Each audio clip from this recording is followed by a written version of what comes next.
So Nick, is Jordan out this week and will Andre start? Yeah, Jordan's gonna Jordan's gonna be out. Andre will start. Is there a sense how long Jordan will be out? He went back in after he got rolled up on in practice, and then he came in and having some pain in there. So it's really we're gonna just play it by ear. We don't really know exactly yet, but we're hoping sooner than later. But yeah, he'll be out this week. Is he staying on 53 or is he going on IR? He's staying on 53. Yeah. Nick, Zach Ertz got activated today. Are you comfortable with him obviously not practicing this week, being able to go Monday? And how does that affect your game planning when you have that uncertainty with a player like that? Yeah, we didn't know one way or the other with Zach early on in the week, so we kind of made a couple different plans with personnel groupings. just in the case that we got to today and he was ready to go, and so he was, and I feel comfortable because he got to practice today, and he got a good practice in today. He looked good out there, and so confident that he'll be able to step in and accomplish what we want him to accomplish. In these two practices, what have you seen from Andre Dillard, and how comfortable are you with him in that role? Yeah, I've seen him have confidence. Seen him be able to shut the pass rush down in our practice. We've given him a couple different looks of different scout team players to go against, and I feel really confident in Andre, and he should feel confident himself. That Jets game, the last preseason game, he played a lot. It seemed like he played really well in that game. How much better do you feel about where he is because of that last preseason game? Yeah, I since I've gotten here, again, I can't say what happened in the past here. Since I've gotten here, I've had complete confidence in him. I know he had that injury that set him back a little bit in training camp, but I've had complete confidence in ever since I got here. And then he gets that Jets game and the Jets practices and the New England practices, and I just think he's looked really good. So based off what I've seen, I got a ton of confidence in Andre, and look forward to, obviously it's a bummer that Jordan can't play, and but look forward to the challenge that Andre has, and looking forward to watching him step up and fill Jordan's role and have a good game. As far as the offensive line in general, two newcomers now with Landon stepping in for Brandon and Andre. How challenging is that to get everybody on the same page in their first start together? Stout does a lot of work in there, just getting a lot of more walkthroughs than we even get. Like he's going and doing walkthroughs during meeting times as well, right? So they've had a ton of communication back and forth with each other. So as far as a communication and a chemistry standpoint, I had no worries there. This is a really tight unit, not just 1 through 5, but 1 through 10. Game plan wise, when it happens this late in the week, does it change what you're thinking in terms of the moving parts on the offensive line? No. I mean, again, you just want to be able to do the things that you feel like your team does well and your guys do well. And so I just think there's a set of plays that we have that we're ready to roll in and feel comfortable if any of the guys have to step in and make a play.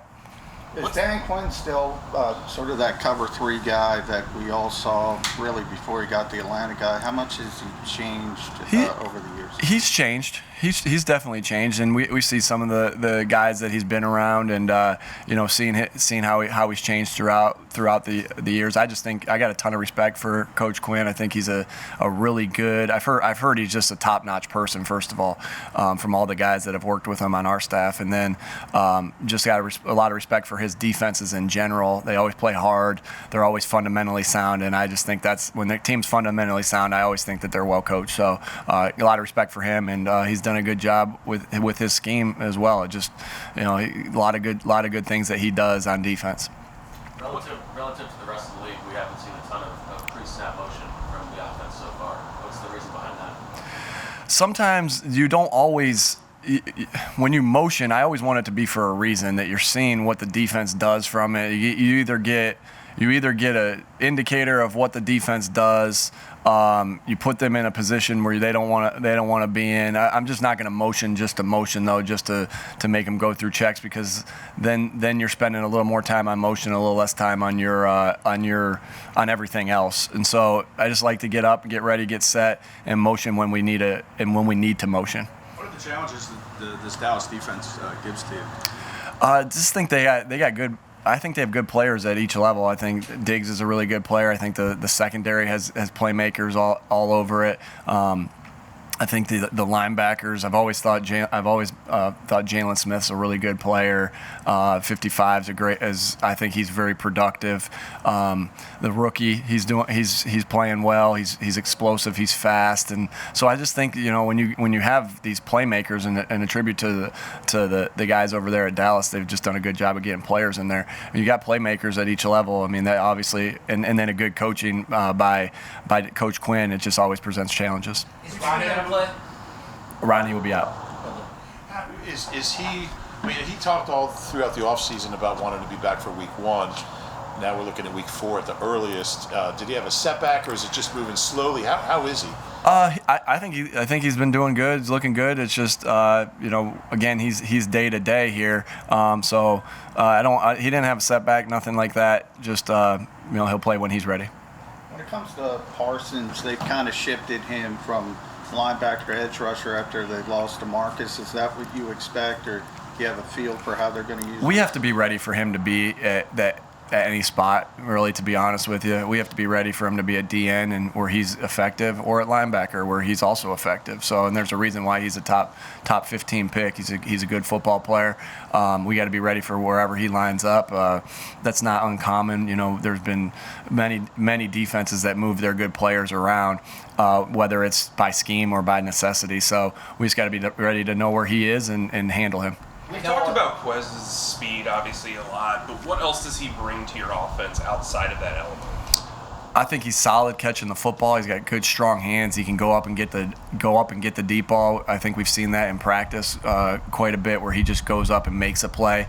He ran right by the guy the other day, and Jalen put a perfect ball in there, so it wasn't necessary for him to go up and get it, but we know that he can. I think he's tough. I think he's scrappy. And just my experience is that you can't. You got tough, scrappy guys. They're gonna get better, and they're reliable. So I love that about him. It's not just a fast guy.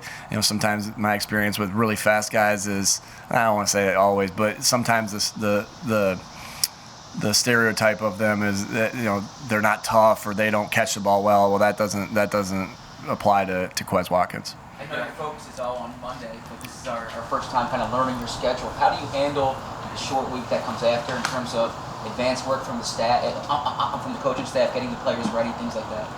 Yeah, that's got to be done by the guys. The guys that are calling the game, I just think they got to be completely focused in on that game, this game, and this game only. But you got, not everybody's calling the game, as we know. I know everybody has we talk through things on the sideline, this and that. But for the rest of the staff, you just got to get yourself in a position where you feel good that you got your Monday work done, right? Because you lose Monday, and a little bit of your Tuesday work done, because to say that you're going to come in and work an entire Tuesday when you get home at 5 o'clock, I think that's tough. So there's work. Obviously, we have a plan for it. It's not our first time going through it. And so that's the plan. Just the guys that aren't calling the game, get ahead, get plans going, so that when we walk in on Tuesday, we're in a good spot, ready to roll. How can Jim Bob help in that element, being that he has that experience and play calling experience on top of that? Yeah, no question. The more good coaches you have, and the better, right? It's just because he's got experience with playing on short weeks, and it's obviously with these Thursday night games. I mean, I know we're not playing a Thursday night game, but we have one less day. But with the Thursday night games, it's trained all of us to be able to have these schedules and get ready to go. But Jim Bob's definitely an asset in many different ways, and this is another time where he is. More guys. Jalen Hurts leads the team in rushing. Is that sustainable, or would you prefer to see kind of a running back take the lead in that? So it's some of them is. Some of the things that happen are sometimes it's on a pass play. So he's getting on pass plays, getting more opportunities at times than the backs in kind of spread out situations. So I think when you have that element of the quarterback being able to rush the ball, it opens up the rushing game for everybody. And so I'm not concerned about that. I think over time that will balance itself out. You've got Zach coming off activated. You've had other guys miss practice with illness this week.